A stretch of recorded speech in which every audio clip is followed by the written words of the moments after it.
Я вот недавно размышляла, думаю, почему мы не записали, а это ведь тоже ведь часть, то есть вообще это наша культура, почему мы не записали спектакль «Аида», где пели гениальные певцы Ташиев, Швитекбаева, Аюрова. Потом, конечно, вот среди наших певцов, конечно, честно говорю, Галина Швитекбаева, она всегда меня удивляла. Была удивительная певица. То есть она и есть удивительная, но когда она была, так сказать, в зените, в расцвете, она удивляла своим внутренним.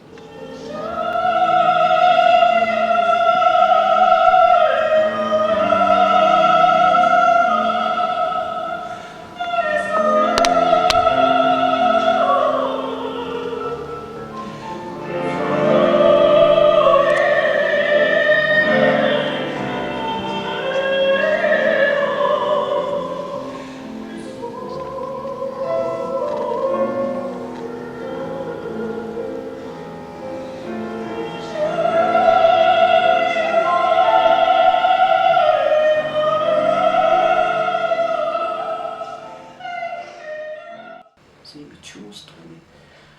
Есть голоса, конечно, и красивый голос, есть прекрасные голоса, все. Но самое главное, вот что ты там внутри. Это Галина Швитекбаева. Далеко, далеко за пределами России. Это просто очень приятный человек. Это замечательный музыкант, народная артистка СССР Галина Швитекбаева.